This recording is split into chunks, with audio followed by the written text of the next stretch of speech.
Di sini saya akan menjelaskan mengenai 2 poin, yakni yang pertama itu ada gangguan psikologis dan yang kedua itu ada keterlambatan perkembangan. Sebelumnya, apa sih itu gangguan psikologis dan seperti apa bentuk-bentuknya? Gangguan psikologis merupakan sekumpulan kondisi abnormal yang berhubungan dengan fisik dan juga mental, seperti pola pikir atau kognitif, kemauan atau volition, pola emosional atau efektif, dan pola perilaku atau psikomotor.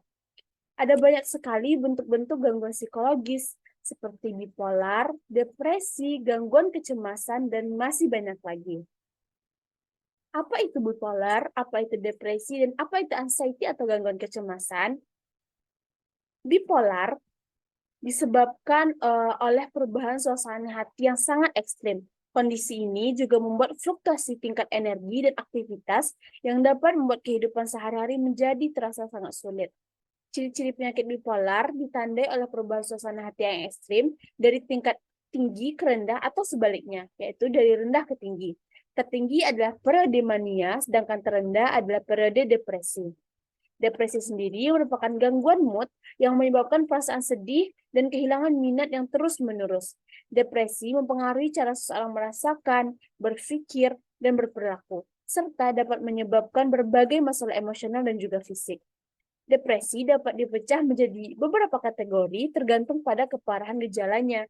Ada 2 jenis utama depresi, yaitu gangguan depresi mayor dan gangguan depresi persisten. Selanjutnya itu ada gangguan kecemasan atau anxiety. Orang-orang dengan gangguan kecemasan ini seringkali memiliki kekhawatiran dan ketakutan yang intens, berlebihan, dan persisten tentang situasi sehari-hari.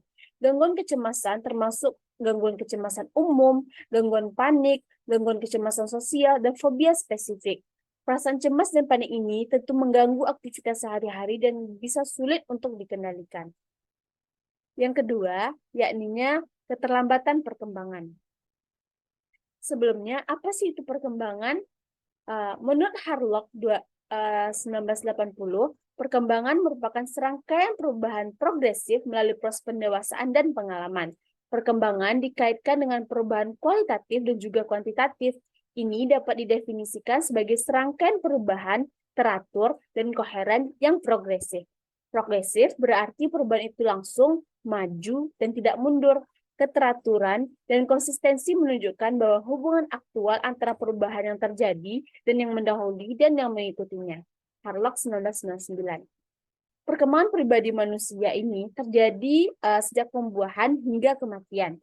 Perkembangan dipengaruhi oleh berbagai pengalaman psikososial, perkembangan kognitif, moral, dan spiritual, didukung melalui interaksi keluarga, sekolah, dan juga masyarakat tentunya. Namun, ada keterlambatan dalam perkembangan, yakni tidak tercapainya tugas perkembangan dalam waktu tertentu.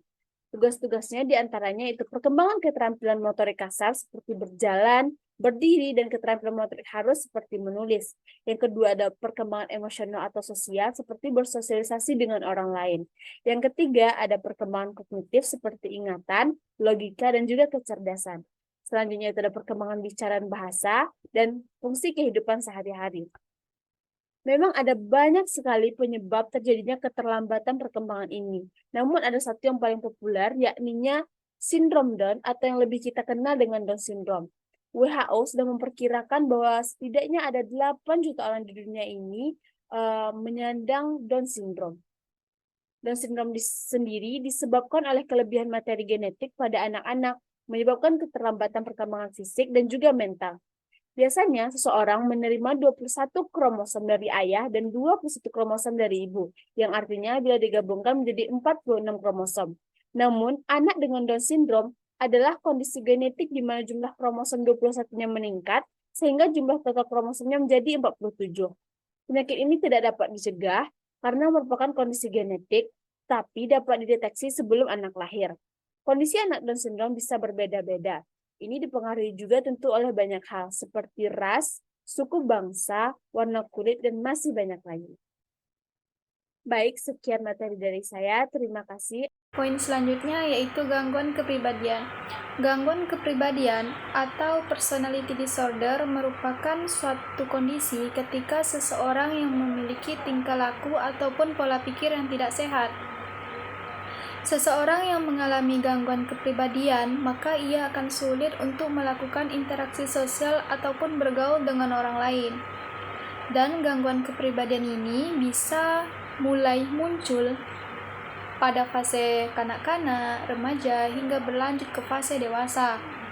Keadaan ini merupakan pola perilaku yang tertanam di dalam diri dan berlangsung lama. Gangguan kepribadian memiliki banyak jenisnya. Nah, di sini saya akan membahas beberapa jenis dari gangguan kepribadian. Yang pertama yaitu gangguan kepribadian paranoid atau paranoid personality disorder.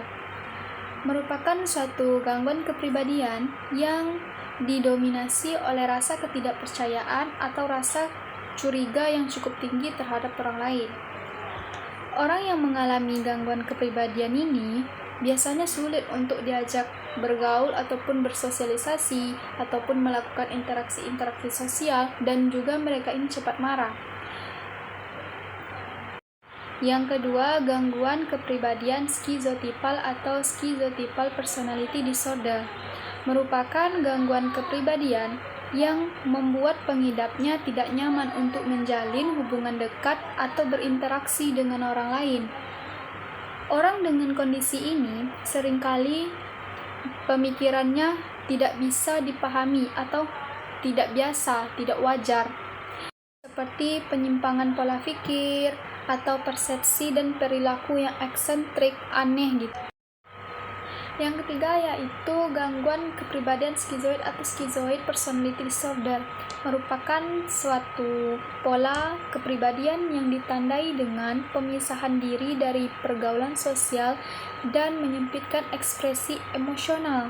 Orang yang mengalami gangguan ini tidak hanya tidak bisa bergaul, bahkan jarang memberikan respon atau feedback. Misalnya, mereka ini acuh tak acuh terhadap pujian atau kritikan yang dilayangkan kepada mereka. Kemudian, mereka juga jarang memberikan respon-respon lainnya atau feedback seperti tersenyum, menyapa, ataupun anggukan. Yang keempat yaitu gangguan kepribadian antisosial.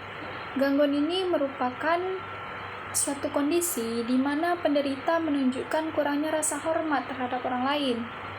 Mereka tidak mengikuti norma, aturan, atau ketetapan-ketetapan yang telah ditentukan. Penderita dari gangguan ini dapat melanggar hukum atau menyebabkan kerusakan fisik atau emosional pada orang-orang di sekitar mereka. Selanjutnya yaitu gangguan kepribadian ambang, merupakan suatu kondisi kesehatan mental yang ditandai dengan suasana hati yang ekstrim, ketidakstabilan dalam hubungan interpersonal, dan impulsif. Orang dengan gangguan ini sangat takut untuk ditinggalkan dan sulit mengatur emosi mereka, terutama kemarahan, perasaan hampa terus-menerus, dan perubahan hati mereka ini sangat cepat. Mereka juga cenderung menunjukkan perilaku yang impulsif dan berbahaya. Selanjutnya yaitu histrionic personality disorder, merupakan suatu kesehatan mental yang ditandai dengan emosi yang intens dan tidak stabil, serta citra diri yang terdistori. Bagi penderita gangguan ini, harga diri mereka tergantung pada persetujuan orang lain dan tidak berasal dari perasaan mereka sendiri. Mereka memiliki keinginan untuk diperhatikan, bahkan sering berperilaku dramatis. Tanda dan gejala dari gangguan ini, yang pertama dapat dilihat dari penderita merasa kurang dihargai atau tertekan di saat mereka tidak menjadi pusat perhatian. Yang kedua, emosi yang cepat berubah, dan yang ketiga, dramatis dan sangat ekspresif secara emosional. Bahkan penderita bisa saja mempermalukan diri sendiri, teman, atau keluarga. Dan mereka sangat memperhatikan penampilan fisik untuk menarik perhatian. Gangguan ini dapat disebabkan oleh faktor genetik, trauma masa lalu, kemudian gaya pengasuhan yang terlalu memanjakan anak-anak, atau mereka saat masa kanak-kanak sangat dimanjakan oleh orang tuanya, dan itu bisa menjadi salah satu penyebab dari terjadinya gangguan ini. Pengobatan dari gangguan ini dapat dilakukan dengan cara psikoterapi, bertujuan untuk membantu penderita untuk mengungkapkan ketakutan yang terkait dengan pikiran mereka, agar mereka bisa berhubungan dengan orang lain. Saya akan menjelaskan tentang masalah interaksi sosial. Interaksi sosial adalah proses di mana individu atau kelompok dalam masyarakat yang terhubung, berkomunikasi, dan berinteraksi satu sama lain, yang melibatkan pertukaran informasi, pikiran, perasaan, dan perilaku antar individu atau kelompok. Sedangkan masalah atau gangguan interaksi sosial yaitu kondisi atau hambatan yang mempengaruhi kemampuan seseorang untuk berinteraksi secara efektif dengan orang lain. Ada 5 faktor-faktor yang mempengaruhi interaksi sosial, yaitu imitasi atau peniruan, 2 sugesti, 3 simpati, 4 identifikasi, 5 empati. Apa saja sih masalah interaksi sosial? Yang pertama, gangguan kecemasan. Gangguan kecemasan adalah munculnya rasa takut dan khawatir yang berlebihan. Seorang dengan kekhawatiran sosial mungkin merasa sangat sadar diri, khawatir akan penilaian orang lain, atau takut melakukan kesalahan dalam situasi sosial. Hal ini dapat menghambat kemampuan seseorang untuk berinteraksi secara bebas dan dapat mempengaruhi kesejahteraan mental mereka. Masalah interaksi sosial yang kedua yaitu isolasi sosial. Isolasi sosial terjadi ketika seorang terasing atau tidak terhubung dengan orang lain. Ini terjadi karena faktor seperti kurangnya keterampilan sosial, kecemasan sosial, atau kurangnya dukungan sosial. Isolasi sosial dapat berdampak negatif pada kesejahteraan mental dan menyebabkan masalah seperti kesepian, kebiasaan agresif, lesu dan tidak berenergi, insomnia, meningkat risiko demensia, depresi, dan kecemasan. Masalah interaksi sosial yang selanjutnya yaitu perilaku agresif atau antisosial. Apa sih bedanya antisosial dengan introvert? Antisosial adalah kondisi atau keadaan seseorang yang tidak bisa memberikan penilaian atau membedakan hal baik atau buruk atas hal yang dilakukannya, sehingga penderita gangguan ini memiliki kecenderungan untuk menyakiti orang lain seperti tindakan tidak terpuji, tindakan kekerasan, penipuan. Keempat, gangguan persepsi sosial.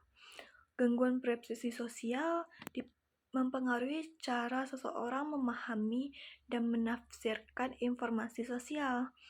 Ini melibatkan kesulitan untuk membaca ekspresi wajah, memahami emosi orang lain, seperti spektrum autism atau